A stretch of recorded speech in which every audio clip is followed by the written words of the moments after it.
It's time for the Brouhaha Sports Show. Brouhaha Sports with award-winning sports writer Dale McKee and co-host Marshall Wood. Talking sports with the legends of the game and famous sports personalities.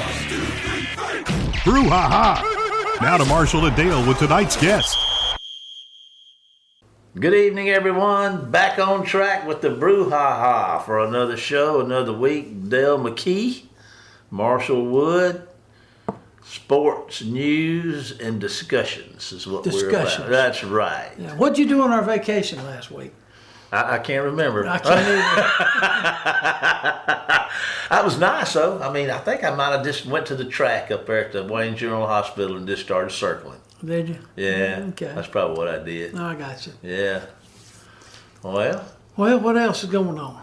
Well, anything going on? I don't know. Football season's coming up pretty fast. So I'm sure we'll have some things to talk about that. Maybe in the final segment a little. Maybe some in your sideline view. Really? Yeah, I don't know. You wrote it. You got anything in the sideline view? I mean, I can't read, so I mean, well, I can't see. Let me get my glasses on here. Okay. All right. Yeah. Well, they had some rankings last week. The Associated Press poll came out this week. But last week, the coaches poll came out, and that's conducted by USA Today. Yeah. And the coaches poll is, each college coach, there's so many college coaches, not each one of them, but there's a panel, of 50 or so that vote on the top 20-25 every week. And so, they had it interesting. They had Texas and Ohio State 1-2, and of course, those meet the first week of the season. That's going to be a big one. Oh, man, good. That's going to be a good one. I'm going to be glued to it. Well, you know what? We're going to have to use a split screen that day because of the fact that Southern State play at the exact same time. So we're going to be in a battle there. Well, I'm just going to tell you, I graduated from Southern. Okay. And I used to be a season ticket holder at Southern. Yeah. But I will be focusing on the Texas game. Well, I'm just here to say it, man. That could be you. Those two could meet for the national championship. Well, they could, and last year people probably forgot they met in the semifinals in Dallas, and Ohio State took them to the barn. Woodshed, didn't they? Yes, sir, baby. Yes, sir. Yes, sir. It's like on one of them Seinfeld shows. One time, Jerry looked at Kramer and he said, "What's that exactly mean?" Taking a bacon home. And Seinfeld said, "You just take the bacon home." Just take it home. So you take them to the woodshed. I love Seinfeld. There's a lot of sports in Seinfeld, particularly the Yankees. I love the one where he went to the Yankee camp. Yeah. And he get tied up with a Mickey. Yeah. He had to back him off that plate a little bit, give him some chin music. He said, "I own the plate. That's my plate." And the wool uniforms. Yeah. And the recreation of the little boy asking for 3 home runs. I don't know that. It's hard to compete with the Joe DiMaggio in the donut shop. Yeah. And, well, the other one was, I don't know if this is good or bad. In this day and time, I think people would be offensive to it, but it was the time that supposedly the Mets player spit on And they did the deal with the second spitter, the position of the heel, like the John F. Kennedy. I'm thinking, oh my God. And people say the kids that watch it this day and time resent it. And I'm thinking, that was how I grew up. I didn't know any better, I guess. Well, we can talk about Seinfeld, but we still talk about sports. Yeah. George worked for the Yankees. Yeah. Yeah. He sure did. Remember when he built that desk, he had that clock in it? Traveling secretary, yeah. Yeah. I tried this a few times. George taught me a lot. That's what I figured. I thought George was the key to the show. But one of the funniest parts was that they were eating at the table, him and Elaine and Jerry, and they said, "What do you do up there with the Yankees?" "I do things." "Well, don't they realize that you're not doing anything?" He said, "No." He said, "Why?" He said, "Well, they come in there, and every time they come in there, I start like this, and they leave." And they said, "What?" "Yeah, I just look mad, and they leave." They leave me alone. I said, I'm going to try that at school. How'd that work out for you? Hey, I tried it. It didn't work. Nah, it don't work. It don't work in the real world. No, it don't. Well, look, talking about the real world, it ain't always cracked up to be, Dale. But anyway, we got a guest from the real world tonight. We do. We got a. Tell us about it. We got a history book. You probably know. I like to go back in history and read books and newspapers and everything. Well, I got a friend that is associated with Ole Miss. And so he has, him and another fellow's gone in together and written a book on the history of Ole Miss baseball. And he called me one day and said, "Hey, listen, I'd like to talk about my book on your show."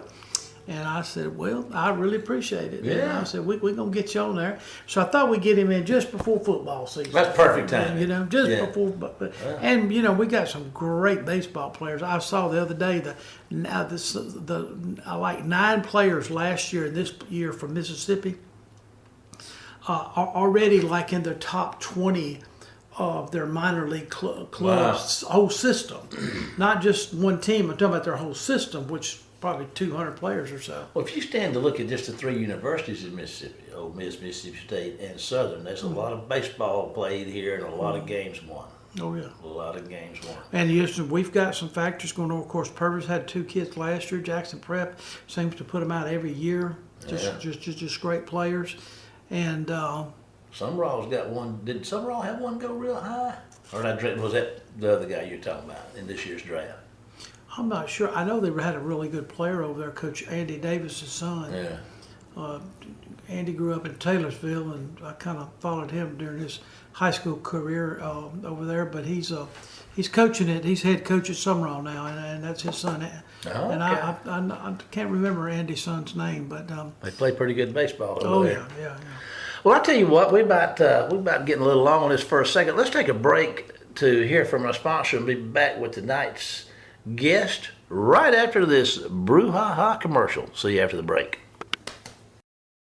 Phillips Building Supply in Laurel, your hometown building supply store since 1954. We are locally owned and pride ourselves on helping our customers find exactly what they need. From foundations to roofs to doors and windows, Phillips has it. For tools, hardware, lumber, and plywood, visit Phillips Building Supply. Welcome to the show, Jeff. Jeff, how are you doing these days, man? Doing great, Dale. It's always good right before football season. It gets exciting, so it's a good time of year. Have you been able to see any of the Rebel practices up there in your area?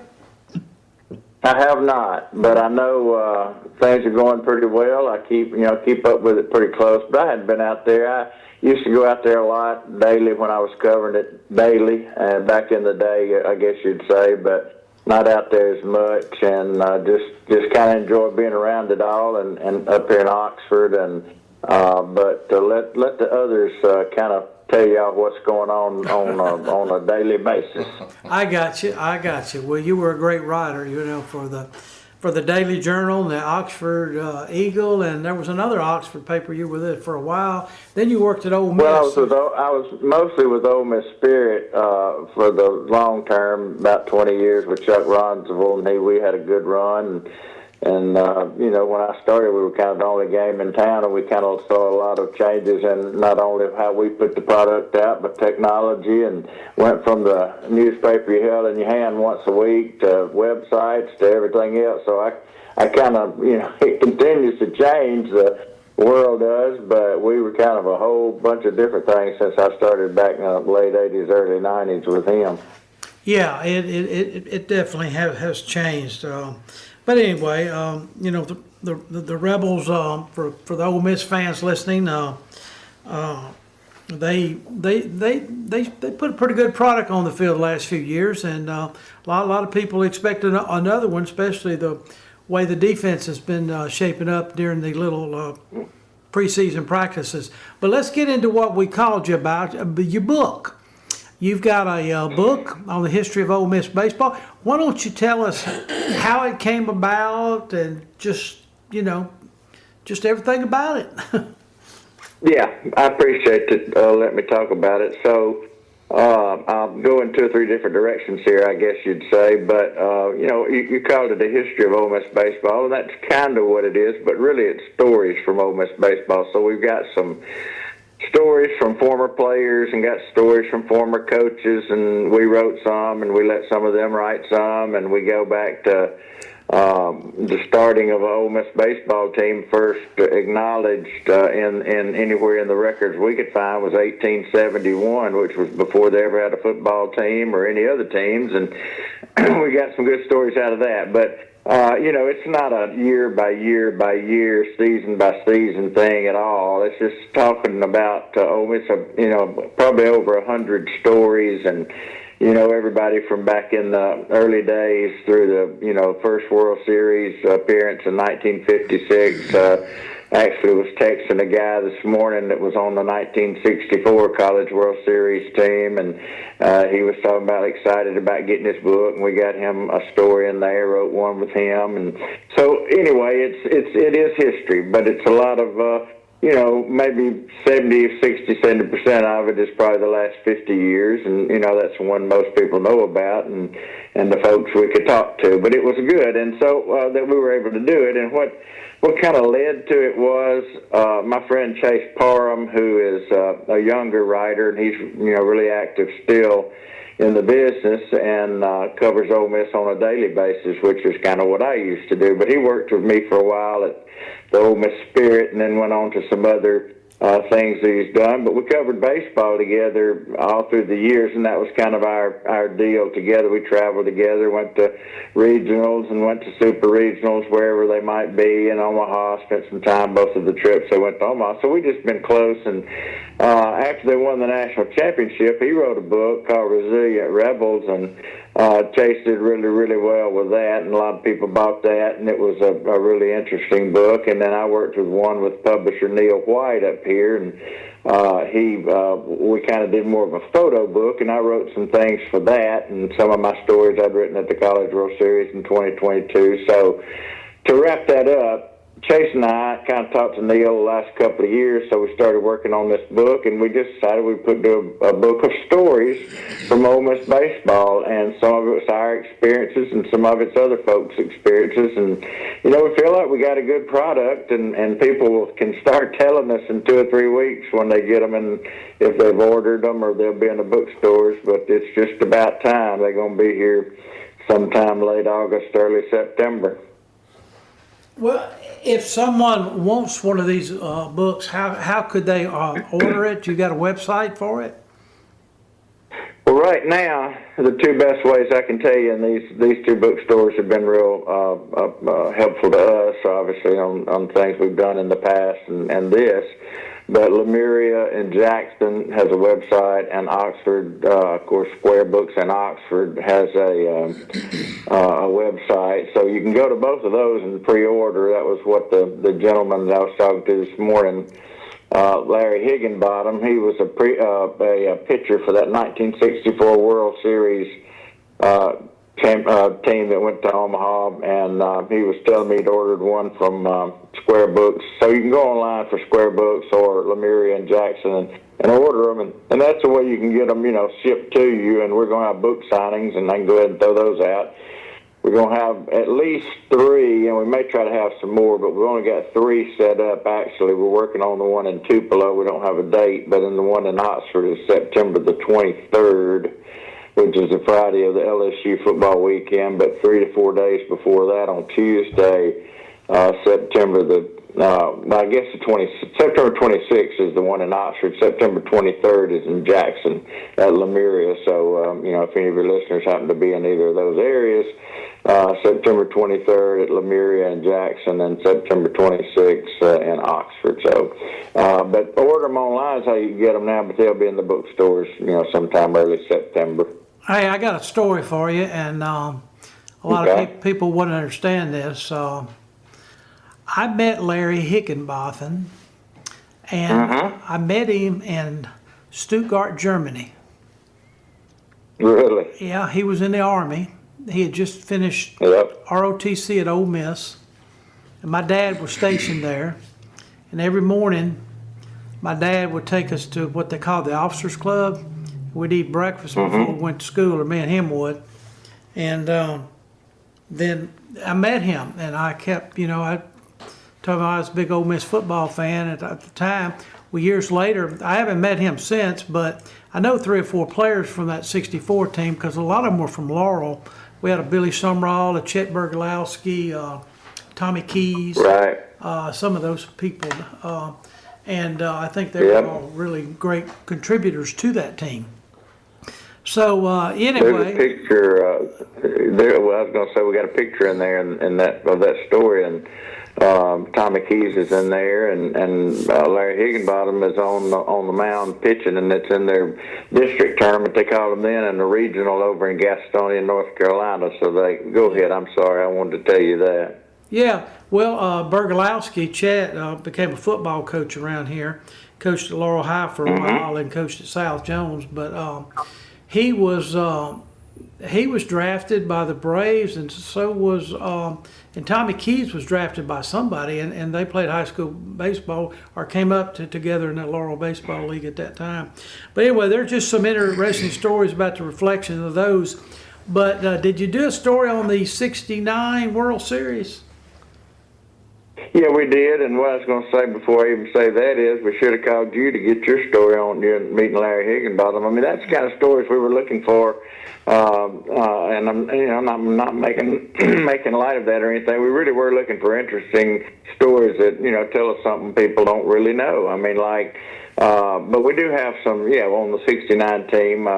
Archie Manning writes our foreword to the book, and there's a story in him on him and Charlie Williams, who was a member of some teams right before that, and he was kind of helping coach Swayze in that '69 team, and so we did a story with Charlie Williams, and so we got a good bit on the '69 team, and they went on to Omaha, and then of course '72 team did too. But just for example, one of the stories that was good, and we talked to Robert Kyatt a lot, former chancellor and football, baseball player, and he'd done a couple of books, and we worked with him and got some things from his books because he'd already written some things on baseball, and Neil White, Nautilus Publishing up here, published his books, and they're publishing this one, and but there was one story.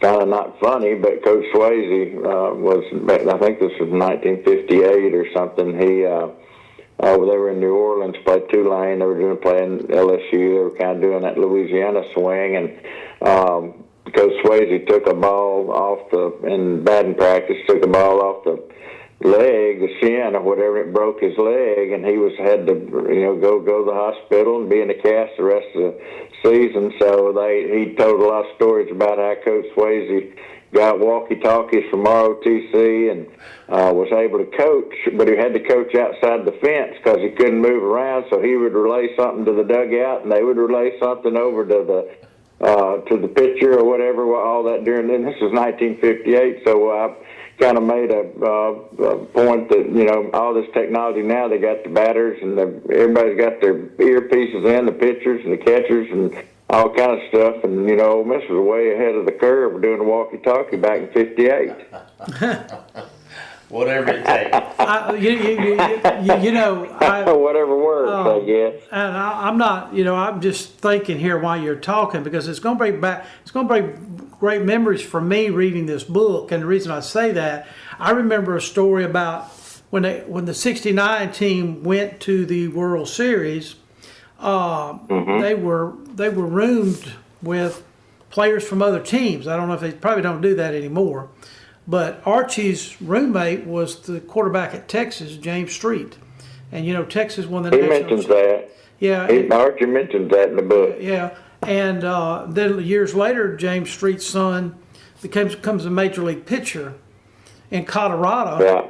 And Peyton Manning's playing quarterback up in Denver then. So, it's just, that's what brings back memories to me, as far as all these stories that I have in the back of my brain that have to come out of the closet sometime. And, there's a lot of twists and turns. Now we've seen some stories, even, of course, we put the book to bed, so to speak, and sent it off, a month or so ago, and so we'd have time to get it printed and get it ready for the book signings and football season, and people buy before Christmas. But we've run across some stories since then that I've found or I wish we'd put in there. I can't remember. And we wrote, in our remarks, there's no way to cover everybody and every person and every story. I mean, because people are going to be looking for different things, and some of them are not going to be in there because we just, it's a 200-page book, and that's what we had. Yeah, you can't add amendments to it, can't you? No, but and I've done enough of this and written enough, and everything. There's always something you wish you'd said or put in there or left out. It's just the way it works, and I'm happy with it. And Chase, we're happy with the book, and we think people will enjoy it. Yeah, my oldest granddaughter will be 15 next month, I think. She started writing, and I mean, it's like she's writing a book. She's trying to write a book, so we read, the chapters that she sends us, me and my wife. And I was talking to her the other night, and you may remember this. Back when I was working at, the sports department of the Laurel paper, they told me, don't write over 300 words during the week on any story, Monday through Saturday. Yeah. Now on Sunday you can write 600 words, 900 words. It doesn't matter because people got time to read it.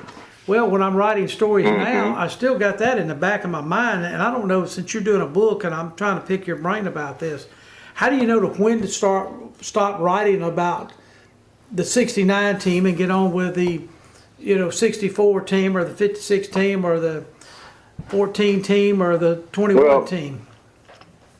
Right. Well, one of the things we did was Neil wanted us, the publisher Neil White wanted us to write relatively short stories, and when we got through, he laughed and said, "You two guys are, writers for newspapers and websites and whatever you came up with." He said, "All your stories are too long." But we left most of them like that because we just had a lot to say, but we needed them to be shorter because we wanted to put them on 1 page or 2 pages, and because we just needed to fill in more stories. So we tried to write shorter stories, and we did in some instances, and some we did not. But I'll tell you another story. I think as I remember back on it, do you know Billy Keys? Billy Keys was a manager on the 56 College World Series team, and he was from Laurel in that area. And he came up, and he was a manager, and I wrote a story with him on there because he has a place in Oxford, and I've gotten to know him. And do you know who I'm talking about? No, I don't. There was a Jimmy Keys that kicked at Ole Miss in the mid '60s, and that's the only one I remember besides Tommy Keys. And, Billy had some good stuff to say. They all did. Everybody that we talked to enjoyed. They had a lot of good things to say, and we were able to write some good stories from the guys on back, and then. Some of our stories, we just reworked ourselves that we'd already had done from the years that we've written. I mean, I've been writing Ole Miss baseball, counting college. I've probably covered over 1,000 games, and Chase has been writing for over 20 years. So we kind of got all of our stuff that we could go through ourselves of what we've already written, and some of it's in there too. That things that we liked. There were a couple of stories that I remembered. Not to give you another example, kind of in your area, but. Back in 1993, Don Kessinger was the head coach, and then they put at the end of the season, in that 93 season, they did a fundraiser at Meridian Community College to play Livingston because Delta State's coach Bill Marchant had been in an accident, and they wanted to raise money for him and his rehab, and he was paralyzed, and so they had a game that Ole Miss and Livingston played at Meridian Community College, and I had written a story back in 1993 about it and about how everybody came together, and all the proceeds went to him and to help his rehab and his cause and everything, and so that was just a story that I really enjoyed doing that long ago, and we put it in the book, and so I was, there's some of the things we reached back and got from way back. Well, I tell you what, he was an excellent high school coach at Meridian before he went to Delta State. He was, right. I mean, he had some great teams back there in the early 70s for sure. Well, listen, I'm excited. He coached about 3 more years at Delta State. I know. I kept up with that and read it. And he coached about 3 more years, and then and lived a good while longer. I mean, he died in the recent years, but that was a tragic, but a story that we wanted to use. Yeah, I think the USM coach, presently Coach Oz, played for him, if I'm not mistaken. Well, listen, I'm excited about the book. I'll definitely get one, and I've already thought about it. I may have to order one because I do want I want a friend of mine to that played on that team, Bergolowski. I want him to get one. He's living in Pensacola now. But Marshall? No, I'm just listening, and I enjoyed it, but we're about out of time. I told you. It flies when you're having fun. Hey, he ain't got through the first inning. We're going to have to have a... He's in the top of the first. We got I know. We got a ways to go here, buddy. Yeah, that's what's so great about writing and not radio. I appreciate y'all having me on, and it's been a fun working with Chase on this and putting it together. We worked a couple of year and a half, something like that, but winning that national championship in 2022 certainly helped us have some momentum to do something like this. So hope y'all enjoy it, everybody. We definitely will, and we'll make sure that we.